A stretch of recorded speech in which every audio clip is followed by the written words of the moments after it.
Hello बेटा, आज के इस लेक्चर के अंदर हम लोग मिड टर्म प्रीवियस ईयर के क्वेश्चंस जो मैंने आपको दिया था पिछले लेक्चर के अंदर, some basic concept of chemistry class 11 से इसके आंसर क्या है वो मैं आपको बताने जा रही हूँ। ठीक है, तो पहला क्वेश्चन देखिए, आपसे पूछता है calculate the concentration of nitric acid in moles per litre in the sample which has a density 1.41 gram per millilitre and the mass percentage of the nitric acid in it being 69%। ठीक है, तो आपने यहाँ पे answer निकाला होगा। बेटा देखो, आपसे पूछ क्या रहा है, कंसंट्रेशन पूछ रहा है नाइट्रिक एसिड की। ठीक है, आपका आंसर क्या है मुझे बताना कमेंट बॉक्स में कमेंट करके। इसका आंसर जो आएगा वो 15.44 मोल पर लीटर आएगा। किस बच्चे ने सही आंसर निकाला है वो मुझे कमेंट बॉक्स में कमेंट करके ज़रूर बताना बेटा। ठीक है, इसके बाद देखो सेकंड क्वेश्चन का आंसर देखो। सेकंड में आपको मॉलिक्यूलर फॉर्मूला निकालना है बेटा। मॉलिक्यूलर फॉर्मूला आपको निकालना है जिसमें आयरन ऑक्साइड आपको दिया है, जिसमें आयरन आपके पास था 69.9%, ऑक्सीजन आपके पास है 30.1% और मोलर मास आपको गिवन है। यहाँ पर आपको मॉलिक्यूलर फॉर्मूला निकालना था। ठीक है, तो सेकंड क्वेश्चन के अंदर बेटा आपका जो मॉलिक्यूलर फॉर्मूला बनेगा वो आपके पास बनेगा Fe2O3। ठीक है, जब आप यहाँ पर इंपेरिकल फॉर्मूला निकालोगे बेटा वो भी आपके पास Fe2O3 आपके पास निकल कर आएगा, और जब आप N की वैल्यू निकालोगे वो आपके पास 1 आएगी। इसीलिए यहाँ पे मॉलिक्यूलर फॉर्मूला वो भी आपके पास Fe2O3 निकल कर आएगा। इंपेरिकल और मॉलिक्यूलर फॉर्मूला दोनों के दोनों आपके पास सेम आएंगे। ठीक है, ये भी क्वेश्चन किन बच्चों का सही था वो मुझे कमेंट बॉक्स में कमेंट करके ज़रूर बताना बेटा किस किस का सही आंसर था। ठीक है, एक बार जैसे ही ये सारे क्वेश्चंस के मैं आपको आंसर दे दूंगी, उसके बाद कुछ क्वेश्चंस आपके पास हैं इंपेरिकल फॉर्मूला कैसे निकालते हैं, बहुत ही शॉर्ट ट्रिक से, बहुत छोटी कम टाइम के अंदर, जिसको नहीं भी आता है वो भी सीख जाएगा बेटा। ठीक है, तो वो ज़रूर देखना, एंड में आप लोग कैसे निकालते हैं क्वेश्चंस के आंसर वो मैं आपको बताऊंगी। आगे देखो, थर्ड का ए आपके पास इसने लॉ ऑफ मल्टीपल प्रोपोर्शन की डेफिनेशन बेसिकली मांगी है। आप इसमें लिखोगे when the two elements combine with each other to form the more than one compound, then the weight of the one element combined with the fixed weight of the other are in the small whole number ratio। ठीक है, ये आपके पास क्या रहेगी, इसकी definition basically आपके पास रहेगी। अगला क्वेश्चन देखो, थर्ड का बी पार्ट आपके पास है। क्वेश्चन के अंदर था pure oxygen is prepared by the thermal decomposition of the KClO3। आपके पास इक्वेशन दे रखी है, इसने आपसे पूछा है कि वॉल्यूम ऑक्सीजन की आपके पास क्या रहेगी। तो यहाँ पे जो आपके पास वॉल्यूम आएगी ऑक्सीजन की वो 3.36 लीटर आपके पास आएगी ऑक्सीजन की वॉल्यूम बेटा। ठीक है, आप बेसिकली निकालते कैसे हैं, छोटा सा बता देती हूँ कि आपके पास टोटल कितना है 240, आपके पास 5 ग्राम KClO3 जब आप निकालोगे तो वो 22.4 इंटू 3 लीटर के इक्वल आएगा। 1 में जाओगे तो 245 डिवाइड हो जाएगा आपके पास, और 12.25 के अंदर जब आपको निकालना होगा तो आप मल्टीप्लाई क्या करोगे, 12.25 निकालोगे बेटा, उसी से आपके पास यहाँ पर आंसर आपके पास आ जाएगा। ठीक है, इसके बाद देखो आगे आपके पास क्वेश्चन नंबर 4 की तरफ जाते हैं। In the equation reaction A+B2, आपके पास AB2 देता है, इसने बोला है A आपके पास है 5 मोल का है, B आपके पास 2.5 मोल है। आपको यहाँ पे बताना है लिमिटिंग रिएजेंट आपके पास क्या है, एक्सिस रिएजेंट बेटा आपके पास क्या है। ठीक है, तो जब आप इस क्वेश्चन के अंदर देखोगे आपके पास A 5 मोल दिया है और B आपके पास 2.5 मोल दिया है, तो यहाँ पे जो बी आपके पास आएगा वो आपके पास लिमिटिंग रिएजेंट आएगा, और एक्सिस रिएजेंट है वो आपके पास ए निकल कर आएगा। ठीक है, मुझे बताना किसका आंसर आपके पास ठीक आया है। आगे पूछा है कि आपके पास यूनिटलेस कौन सा आपके पास है, मोल फ्रैक्शन जो आपके पास है वो यूनिटलेस क्वांटिटी आपके पास होती है। आगे देखो सिग्निफिकेंट फिगर पूछा है 5.00। बेटा पॉइंट के आगे जो भी जीरो दिया जाता है उस वो सिग्निफिकेंट नंबर में काउंट होता है हमेशा। ठीक है, तो यहाँ पे 1 2 3 आपके पास 3 सिग्निफिकेंट फिगर आ जाएंगी, तो यहाँ पे सही आंसर आपके पास 6 का डी हो जाएगा। आगे देखो 7th क्वेश्चन आपके पास है, what mass of the calcium oxide will be obtain by heating the 3 moles of the calcium carbonate according to the given chemical equation. आपको मास बताना था कार्बन आपके पास कैल्शियम ऑक्साइड का। जब आप यहाँ मास निकालोगे बेटा आपके पास 168 ग्राम आपके पास मास निकल कर आएगा। तो इसका जो सही आंसर आपके पास है वो 168 ग्राम आपके पास हो जाएगा। आगे देखो बेटा 8008 का आपके पास सिग्निफिकेंट फिगर्स आपको बतानी है। तो 8008 के अंदर क्या हो जाएगा, 1 2 3 4 आपके पास सिग्निफिकेंट फिगर्स आपके पास हो जाएंगी।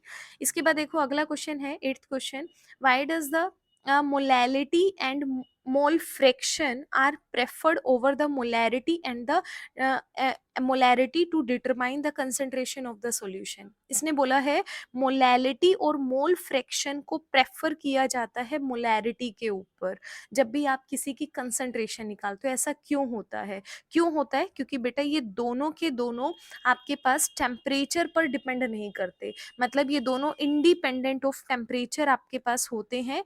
इसीलिए आप प्रेफर करते हो जब भी आपको कंसंट्रेशन निकालनी होती है, क्योंकि इसकी वैल्यू टेम्परेचर के अकॉर्डिंग आपके पास चेंज नहीं होती है, इसीलिए आप प्रेफर करते हो। तो आपको आंसर में लिखना था because it is independent of the temperature. आगे देखो बेटा अ कंपाउंड आपके पास कार्बन है 40.0% है, हाइड्रोजन है 6.67% है, बाकी आपके पास ऑक्सीजन है। रेस्ट ऑफ ऑक्सीजन का मतलब 100 में से आप 46.67 आप यहाँ पर माइनस करोगे बेटा, और आप माइनस करोगे तो आपके पास, एक सेकेंड,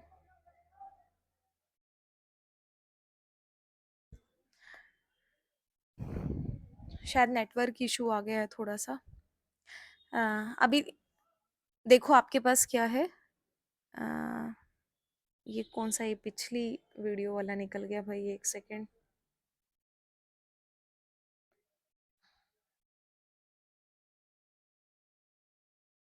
देखो बेटा जब भी आपके पास एम्पेरिकल फॉर्मूला मास है, फॉर्मूला का क्वेश्चन है या फिर लिमिटिंग रिएजेंट का क्वेश्चन है, इन दोनों में से एक बड़ा क्वेश्चन आपको देखने को मिलेगा। ठीक है, यहाँ देखो आपके पास रेस्ट ऑक्सीजन बताया, मतलब 100 में से 46.67 माइनस करोगे तो कितना आएगा, 3.353। ये आपके पास तीनों की परसेंटेज गिवन है बेटा। यहाँ से आपको इंपेरिकल फॉर्मूला मास निकालना है। ठीक है, जब आप इंपेरिकल फॉर्मूला मास निकालोगे तो आपके पास क्या आएगा, कार्बन आपके पास एक आएगा, हाइड्रोजन दो आएंगे और ऑक्सीजन आपके पास बेटा एक आएगा। ठीक है, तो यहाँ पे इंपेरिकल फॉर्मूला बनेगा CH2O आपके पास बनेगा। और जब आप N की वैल्यू बेटा निकालोगे तो आपके पास 6 वैल्यू आपके पास निकल कर आएगी, जिसकी वजह से मॉलिक्यूलर फॉर्मूला जो बनेगा वो C6H12O6 आपके पास निकल कर आएगा बेटा। ठीक है, अगर किसी को ये क्वेश्चन निकालने नहीं आते हैं तो अभी मैं आपको जैसे ही सारे आंसर बताऊंगी बेटा, बताऊंगी कि किस तरह से हम लोग निकालते हैं। इसके बाद देखो अगला है 20 ग्राम ऑफ CaCO3 आपके पास है, उसको ट्रीट करवाया गया है 20 gram of the HCl। How many grams of CO2 can be produced according to the equation. CO2 के कितने आपके पास ग्राम प्रोड्यूस्ड होंगे बेटा, 8.8 ग्राम्स आपके पास आंसर निकल कर आएगा यहाँ पे।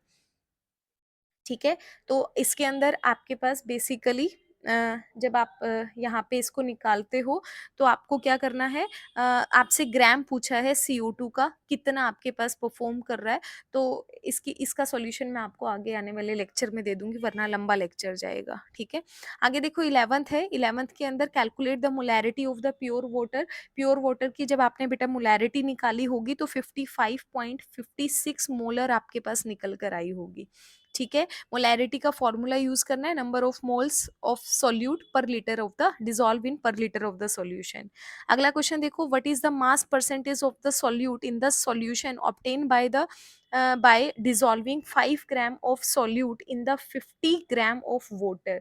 तो इधर आपके पास जब आपने मतलब मास परसेंटेज बेसिकली आपको यहाँ पे निकालनी है। मास परसेंटेज का मतलब क्या है, मास ऑफ सॉल्यूट आपके पास अपोन में क्या होता है, मास ऑफ सॉल्यूशन आपके पास होता है। ठीक है बेटा, जब आप इसका आंसर निकालोगे तो आपके पास 9.1 आंसर आएगा, अप्रोक्सीमेट 9.09 के अराउंड आपके पास आंसर आएगा, मतलब 9.1 आपके पास आंसर आएगा। अगला क्वेश्चन देखो बेटा, 2.82 ऑफ ग्लूकोज आपके पास है are dissolve in 30 gram of the water. वहां पर आपको बेटा मोल फ्रैक्शन निकालना है। तो यहाँ पे जब आप मोल फ्रैक्शन की वैल्यू निकालोगे तो देखो आपके पास क्या आएगा, यहाँ देखो मोल फ्रैक्शन आपके पास जब आप ग्लूकोज का निकालोगे बेटा तब आपके पास आएगा 0.00931 आपके पास आएगा। जब आप वाटर का निकालोगे 1 में से माइनस कर दो 0.99069 आपके पास, ये आंसर आपके पास बेसिकली आएगा। ठीक है, आगे देखो आपके पास 13 का कोई आंसर आपको यहाँ पे बताना है कि 1 मोल ऑफ CO2 के अंदर क्या प्रेजेंट होता है। देखो जब आप 1 मोल CO2 की बात करोगे, 1 मोल ऑफ CO2 की बात करोगे तो ऑब्वियस ही बात है बेटा एवोगैड्रोस नंबर ऑफ एटम्स किसके होंगे, कार्बन के होंगे। और ऑक्सीजन डबल है तो इसका मतलब 2 आपके पास Na है, एवोगैड्रोस नंबर एटम्स हैं वो किसके होंगे, आपके पास ऑक्सीजन के बेटा होंगे। ठीक है, तो देखो कार्बन का मैच कर रहा है, कार्बन के एटम कितने हैं, एवोगैड्रोस नंबर ऑफ एटम्स आपके पास है। तो यहाँ पे 13 का डी आंसर आपके पास आ जाएगा।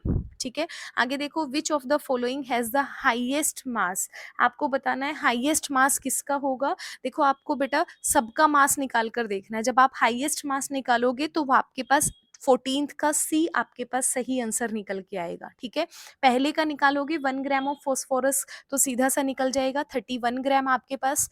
2 मोल ऑफ वाटर का मतलब है 1 मोल पे 18 ग्राम होते हैं, 2 मोल का मतलब है 36 ग्राम आ गया। 22.4 लीटर ऑफ CO2 का मतलब सीधा सा है 1 मोल के इक्वल मतलब 44 ग्राम के इक्वल होगा। और इसी तरह से सल्फर का कितना आ जाएगा आपके पास, 32 ग्राम आपके पास आ जाएगा। तो सबसे ज्यादा किसका निकल कर आता है, 22.4 लीटर ऑफ CO2 आपके पास निकल कर आता है। अगला क्वेश्चन देखो, क्वेश्चन नंबर 15 की जब हम बात करते हैं बेटा, आपके पास है 10 gram of H2 and the 20 kilogram 10 kg of the H2 and 20 kg of the Cl2 mix to produce the HCl, calculate the amount of HCl formed, identify the limiting reagent. आपको लिमिटिंग रिएजेंट यहाँ पर बताना था। जब आप इस question को solve करोगे तो Cl2 जो आपके पास आएगा वो लिमिटिंग रिएजेंट के अंदर आएगा बेटा।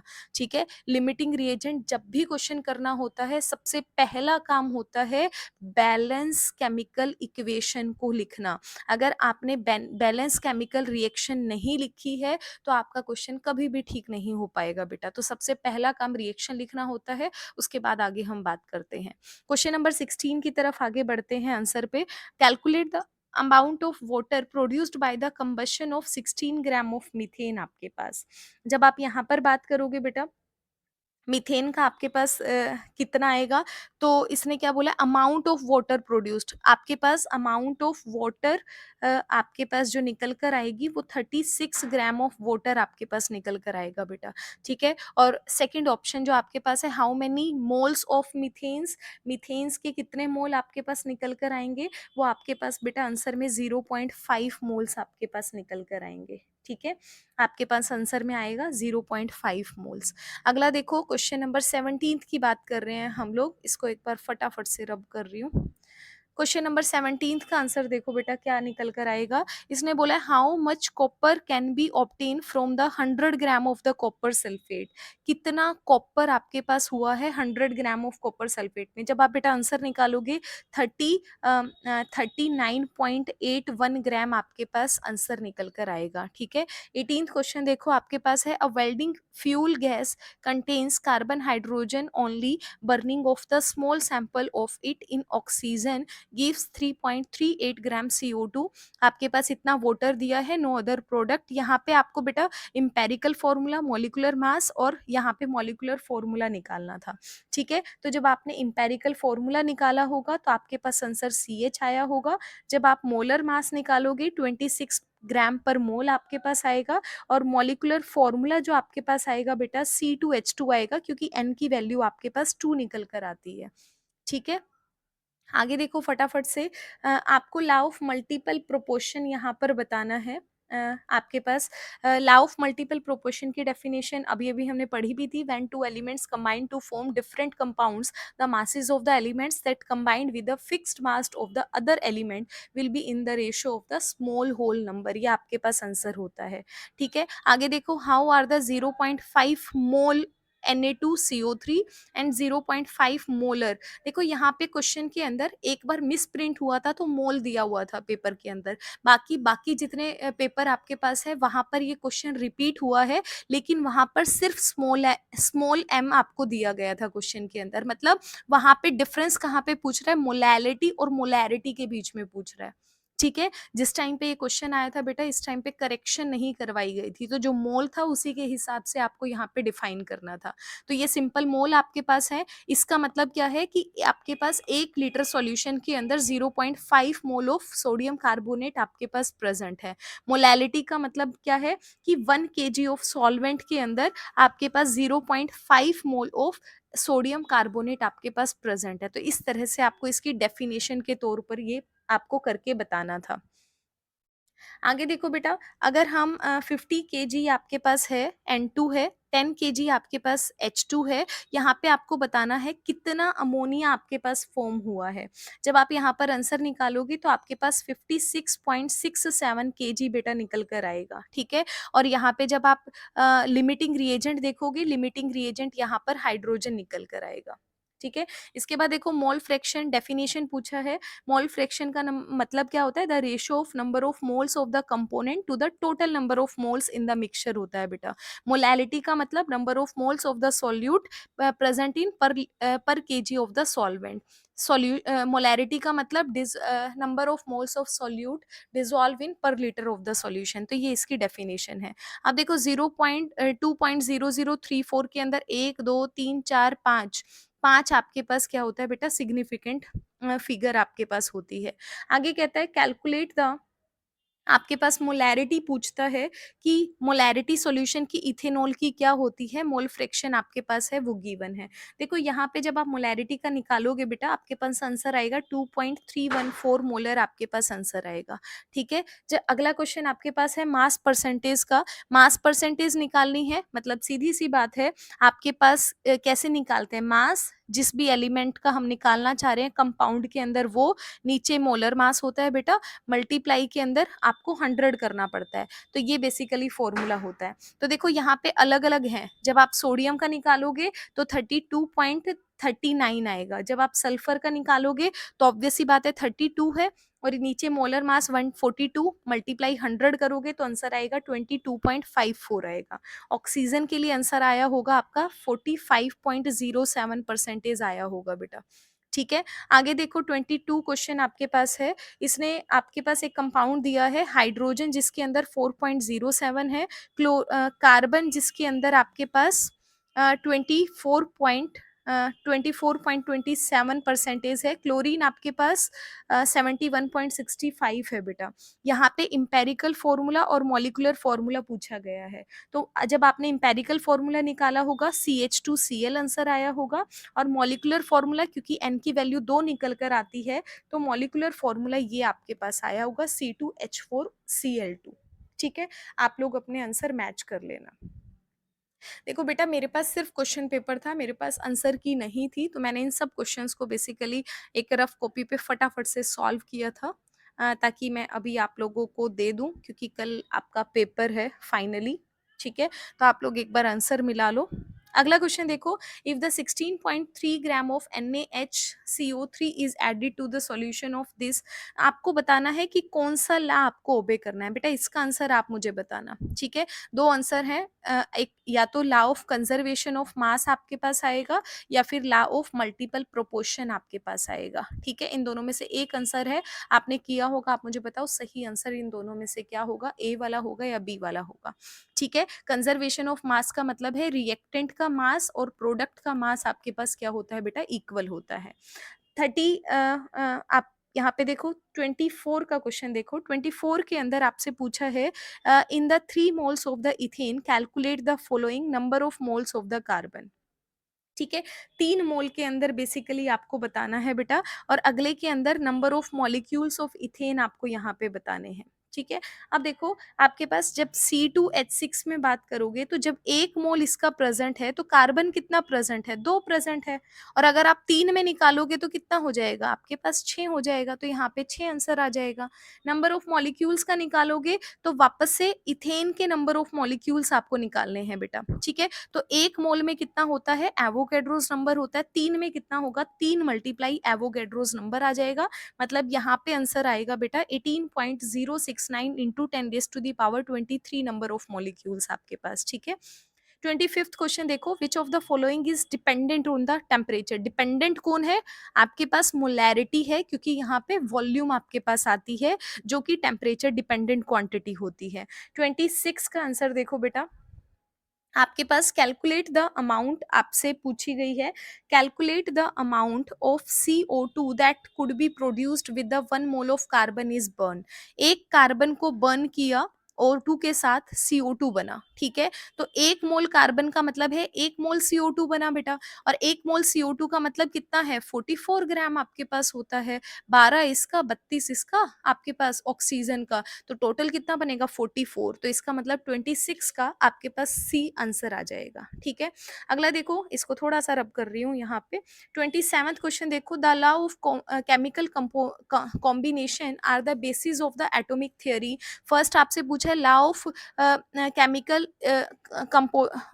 Combination illustrated by the pair of compounds. दो तरह का पेयर दिया है, देखो कार्बन के साथ एक ऑक्सीजन का रेशो है, एक O2 CO2 बना रहा है, तो दोनों का जब आप रेशो निकालोगे सिंपल होल नंबर के अंदर आएगा। मतलब यहाँ पे कौन सा ला ओबे आपके पास हो रहा है, मल्टीपल प्रोपोर्शन ला आपके पास ओबे हो रहा है बेटा, ठीक है। आगे बोलता है law of conservation of mass, आपको बताना है, या आप बता दोगे, it can neither be created nor be destroyed आपके पास, ठीक है। तो 28, 29, 30 आपके पास 3 क्वेश्चन बच गए।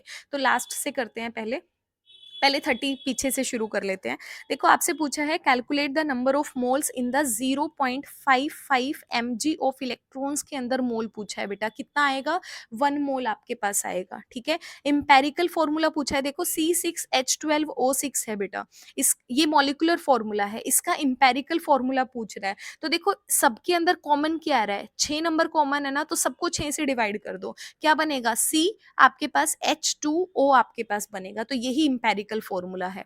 ऐसे ही देखो C6H6 का निकालोगे तो CH आएगा, CH3COOH का निकालोगे तो आपके पास CH2O आएगा। कार्बन को अलग कर लो, हाइड्रोजन को अलग कर लो, ऑक्सीजन को बेटा अलग कर लो, तो सबसे स्मॉलेस्ट होल नंबर रेशियो के अंदर क्या आएगा, CH2O आएगा। तो अगला देखो C6H6Cl6, तीनों में 6 है, तो क्या बनेगा, CHCl, ये आपके पास इंपेरिकल फॉर्मूला बन जाएगा। आगे देखो 29th का, how are the molecular formula is different from the empirical formula. इतने सारे इम्पेरिकल फॉर्मूला के क्वेश्चन निकाले हैं, तो फॉर्मूला जस्ट आपको यहाँ पे लिखना था बेटा, एन की वैल्यू आपको निकालनी थी कि किस तरह से आपके पास निकलती है मॉलिक्यूलर फॉर्मूला। जब आप निकालते हो एन मल्टीप्लाई इम्पेरिकल फॉर्मूला लिखते हो, यही बेसिकली आपको यहाँ पे लिखना था। यहाँ अगला क्वेश्चन देखो क्या कहता है, calculate the mass of NaOH required to make 500 ml of 0.5 molar aqueous solution. अब देखो बेटा यहाँ पर आपको मास निकालना था, यहाँ मास निकालोगे तो 10 ग्राम आंसर आया होगा आपका, ठीक है। अब देखो 28th को देख लेते हैं एक बार फटाफट से। आपके पास 28th क्वेश्चन क्या बोल रहा है, फर्स्ट बोलता है calculate the molarity of the solution. बेटा मोलैरिटी आपने बहुत निकाल ली, ठीक है, यहाँ मैं बताऊंगी नहीं कैसे निकलेगा, मोलैरिटी के क्वेश्चंस बहुत इजी हैं। Number of moles of the solute present in volume of the solution, तो वॉल्यूम भी गिवन है आपके पास, मोल के लिए गिवन मास है, मोलर मास कर दोगे 8/40 करके आंसर निकाल लोगे। आंसर बताना मुझे 28th का ए आंसर, आपके ए का कितना आंसर आएगा। लिमिटिंग रिएजेंट आपको बताना है, ठीक है। तो लिमिटिंग रिएजेंट क्या होता है बेटा, the limiting reagent it is the reactant that is the completely consumed in the chemical reaction, ठीक है, वही आपके पास लिमिटिंग रिएजेंट होता है। या फिर आप बोल सकते हो the amount of product formed is limited by the, आपके पास लिमिटिंग रिएजेंट आपके पास, ठीक है।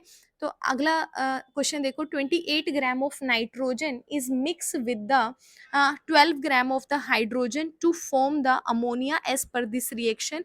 आपको बताना है लिमिटिंग रिएजेंट आपके पास कौन है। जहां आप लिमिटिंग रिएजेंट इस इक्वेशन के अंदर हैबर प्रोसेस में निकालते हो तो बेटा नाइट्रोजन आपके पास लिमिटिंग रिएजेंट निकल कर आता है।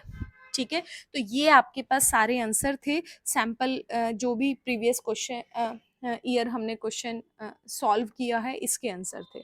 अब देखो बेटा यहाँ पर दो चीजें हैं जहां पर गलतियां होती हैं और बच्चों ने पूछा भी है कि मैम एक बार इसको जरूर बताना। ठीक है, तो एक बार मैं आपको ये बता देती हूँ कि ये क्वेश्चन किस तरह से आपको देखने को मिलेगा। ठीक है, तो सबसे पहले देखो, आपको मैं इम्पेरिकल फॉर्मूले के बारे में बताती हूँ। तो इम्पेरिकल फॉर्मूला जो निकलता है बेटा वो आपके पास टेबल से निकलता है। सबसे पहले क्या करोगे, एलिमेंट जो भी आपके पास है एलिमेंट का नाम लिखोगे। जैसे एक कार्बन हो गया, हाइड्रोजन हो गया, ऑक्सीजन हो गया। एक रैंडम क्वेश्चन देख लेते हैं। ठीक है, परसेंटेज आपको क्वेश्चन में गिवन होती है तो आप क्या लिखोगे, 22, 4.27, 4.07, 71.65। इधर आपको जो भी एलिमेंट है इसका एटॉमिक मास लिखना होता है। ये 12, 1, 35 आपके, सॉरी यहाँ पे क्लोरीन दिया है क्वेश्चन के अंदर, 35.5 आपके पास है। ठीक है, ये सब दिया हुआ है।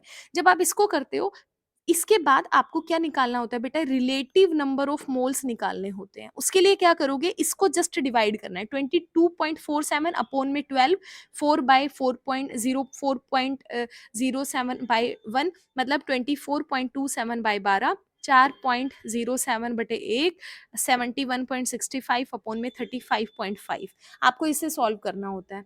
आंसर निकालोगे 2.02 आएगा, 4.07 आएगा, 2.02 आएगा। ठीक है, जब ये आंसर आ जाता है आपके पास उसके बाद आपको सिंपलेस्ट रेशो निकालना होता है। ठीक है, तो सिंपलेस्ट रेशियो के अंदर जो सबसे छोटी वैल्यू है उसी को सबसे डिवाइड कर देते हैं। तो हमने 2.02 से सबको डिवाइड कर दिया बेटा, कितना आएगा, 121 आपके पास आएगा। यही आपके पास इंपेरिकल फॉर्मूला बनाता है। मतलब कार्बन एक है, हाइड्रोजन आपके पास दो है, क्लोरीन आपके पास बेटा एक है। ठीक है, ये आपके पास आंसर इस तरह से निकलता है। अब देखो एन की वैल्यू निकालते हैं, वो होता है मॉलिक्यूलर फॉर्मूला अपॉन में इंपेरिकल फॉर्मूला मास। मतलब ये जो इंपेरिकल निकला है इसका फॉर्मूला मास निकालना है। कैसे निकालोगे, एक कार्बन का 12, हाइड्रोजन का 2 और आपके पास क्लोरीन का 35.5 आपके पास है। ठीक है, इसको आपको एड ऑन करना है तो इंपेरिकल फॉर्मूला मास निकल कर आएगा, कितना आएगा, 93 पॉइंट आपके पास 93.5 समथिंग आ जाएगा। 5 और 2 7, 8 9 आपके पास। ठीक है, 3 और 1 4, नहीं गलत कर दिया मैंने, कर लेना। इसको यहाँ पे निकालना है। फिर जो भी क्वेश्चन के अंदर मॉलिक्यूलर फॉर्मूला दिया है अपॉन में इंपेरिकल फॉर्मूला दिया है बेटा, दोनों को डिवाइड करोगे आप। ठीक है, अब डिवाइड करोगे तो molecular formula n multiply empirical formula है। मान लिया आपके पास n की वैल्यू 2 आ गई तो आप क्या करोगे, मल्टीप्लाई CH2Cl2 Cl मतलब C2H4Cl2। ये आपके पास फॉर्मूला मॉलिक्यूलर फॉर्मूला आपके पास निकल कर आ जाएगा। ठीक है, तो जो भी आपके पास इंपेरिकल फॉर्मूला के क्वेश्चन आते हैं उसको, उन सभी को हम क्या करते हैं, इसी तरह से बेटा सॉल्व करते हैं। ठीक है, अब एक बात समझो लिमिटिंग रिएजेंट की। लिमिटिंग रिएजेंट वाला क्वेश्चन बड़े ध्यान से समझना बेटा। देखो आपके पास कुछ भी दिया है, जब भी आप लिमिटिंग रिएजेंट का क्वेश्चन करते हो ना बेटा, सबसे पहला काम आपको क्या करना होता है, पहला काम क्या करना होता है, बैलेंस केमिकल इक्वेशन लिखनी होती है। केमिकल इक्वेशन लिखनी होती है। अगर आपने बैलेंस नहीं किया तो आपका आंसर 100% गलत होगा। पहला काम क्या है, मान लिया ये मेरे पास इक्वेशन है, जनरल इक्वेशन ले लो AB2। ठीक है, आपके पास मैंने दे दिया 5 मोल, आपके पास मैंने ए दे दिया, 2.5 मोल मैंने क्या दे दिया, बी दे दिया। मैं पूछ रही हूँ कि कौन सा लिमिटिंग है इनमें से, कौन सा एक्सिस है। ठीक है, तो आपका पहला काम क्या था, बैलेंस इक्वेशन लिखना। अब बैलेंस इक्वेशन लिखने के बाद दूसरा काम क्या होता है, इनको मोल के अंदर कन्वर्ट करो, पहला काम। अब देखो यहाँ 1 लिखा है तो इसका मतलब ये क्या है, 1 मोल ऑफ ए एटम है, क्योंकि ए क्या है, एटम है। अब देखो B2 का मतलब क्या है, 1 मोल ऑफ B2 मॉलिक्यूल आपके पास है। अब AB2 मॉलिक्यूल है, ये क्या है, 1 मोल ऑफ आपके पास क्या है, AB2 मॉलिक्यूल आपके पास है। मतलब जब हमने 1 मोल ए लिया तो 1 मोल B2 लिया तो 1 मोल AB2 आपके पास बनेगा। ठीक है। अब मोल को क्या कर सकते हो, जो भी क्वेश्चन के अंदर गिवन है ना, मोल गिवन है तो सीधा वहीं से देख सकते हो, ग्राम गिवन है तो इस मोल को आपको ग्राम में चेंज करना आता है, लीटर गिवन है तो इसको लीटर में चेंज करना आता है, एटम्स गिवन है तो एटम्स में देख करना आता है बेटा, ये मोल कंसेप्ट सबको आता है। ठीक है, तो मोल को जिस भी क्वेश्चन, आपका क्वेश्चन जिस भी फॉर्म में दिया गया है उसको कन्वर्ट कर लो। अब ये मेरे पास क्वेश्चन क्या दिया गया है, सिंपल मोल की फॉर्म में है, तो इसने क्या बोला है कि देखो एक मोल अगर ए के साथ रिएक्ट करेगा तो बी का भी एक मोल होना चाहिए। ठीक है, तो इसका मतलब अगर 5 मोल ए होगा तो बी भी कितना होना चाहिए था, 5 होना चाहिए था, लेकिन ये 5 नहीं है, 5 से कम है। इसका मतलब बी क्या है, यहाँ पे लिमिटिंग रिएजेंट है बेटा। समझ में आई बात? इसका मतलब इसी क्वेश्चन को एक दूसरी फॉर्म में आपको बताती हूँ, आपसे जिस तरह से क्वेश्चंस पूछे गए हैं। इसमें देखो, यहाँ अगर मैंने क्वेश्चन के अंदर पूछा होता 50 ग्राम मेरे पास ए है, ठीक है, और आपके पास मैंने क्वेश्चन के अंदर 150 ग्राम ऑफ बी दे दिया, और मैंने बोल दिया ए का मास आपके पास मान लिया आपके पास 10 ग्राम है, बी का मास आपके पास मान लिया 12 ग्राम है, ये आपके पास है, मतलब एक आपके पास कुछ भी एलिमेंट आपको दिया है जिसका मास आपके पास ये है। अब देखो, ये मास कितना है 10 ग्राम, ये कितना है 12 ग्राम, ये किसके इक्वल बता रही हूँ मैं, 1 मोल के इक्वल बता रही हूँ। ठीक है, मान लिया हमने इतना है। अब देखो, 1 मोल 12, अगर 10 ग्राम ए होगा तो 12 ग्राम बी होना चाहिए। ठीक है, अब 50 ए का मतलब क्या है, 10 को 5 से मल्टीप्लाई कर दिया, इसका 5 गुना कर दिया, तो 12 का 5 गुना बेटा आपके पास कितना होगा, 12 का 5 गुना कितना हो जाएगा, 60 हो जाएगा। अब आपके पास 60 हो जाएगा। अब देखो, अगर 50 ग्राम ए है तो बी कितना होना चाहिए, 60 ग्राम होना चाहिए ना। अब ये तो 50 ग्राम पूरा यूज हो गया, ये 60 ग्राम आपके पास आना चाहिए, लेकिन दिया कितना है, 150 ग्राम दिया, मतलब बहुत ज्यादा दे दिया, बहुत ज्यादा दे दिया। तो अब यहाँ पर बी क्या हो जाएगा, एक्सिस रिएजेंट आपके पास हो जाएगा, और ए आपके पास क्या हो जाएगा बेटा, लिमिटिंग रिएजेंट हो जाएगा। ठीक है, क्वेश्चन मुश्किल नहीं होता लिमिटिंग रिएजेंट का। आपको क्या करना है, दोबारा बता रही हूं, आपको पहला काम क्या है, बैलेंस इक्वेशन लिखना बेटा। दूसरा काम क्या है, मोल के अंदर कन्वर्ट कर लो, मोल लिखो किसके कितने रिएक्ट कर रहे हैं। ठीक है, थर्ड काम होता है, जो भी क्वेश्चन जिस फॉर्म में दिया गया है, मोल की फॉर्म में दिया है तो वैसे का वैसे रहेगा, ग्राम की फॉर्म में है तो मोल को ग्राम में चेंज कर लो, एटम्स की फॉर्म में तो एटम्स की फॉर्म में चेंज कर लो, मॉलिक्यूल्स की फॉर्म में है मॉलिक्यूल्स की फॉर्म में चेंज कर लो, वॉल्यूम की फॉर्म में है वॉल्यूम में चेंज कर लो, जो भी क्वेश्चन में दिया है वैसे चेंज कर लो। अब ये देखो कितना किसके साथ रिएक्ट करता और कितना आपके पास बनना चाहिए। अब जो कम है पूरा यूज हो गया, जो एक्सिस में बच गया वो एक्सिस रिएजेंट हो जाएगा, जो कंप्लीटली आपके पास कंज्यूम्ड हो गया मतलब वो लिमिटिंग रिएजेंट है। बस आपको यही पहचान करनी है लिमिटिंग रिएजेंट की। बहुत इंपॉर्टेंट है, बड़ा क्वेश्चन आपको पेपर में देखने को मिलेगा, या तो लिमिटिंग रिएजेंट वाले इस चैप्टर के अंदर लिमिटिंग रिएजेंट से देखने को मिलेगा, या फिर इंपेरिकल फॉर्मूला या मॉलिक्यूलर फॉर्मूला से बेटा आपको देखने को मिलेगा। Very very important. इसके सिवाय अगर आपको कोई चीज मिलेगी तो आपके पास क्या मिलेगी, कंसंट्रेशन की टर्म से क्वेश्चन पूछेगा। सबसे इंपॉर्टेंट मोलैरिटी, मोलैलिटी और मोल फ्रैक्शन आपके पास है। न्यूमेरिकल सबसे ज्यादा आता है मोलैरिटी से। ठीक है, तो ये आपको करना है।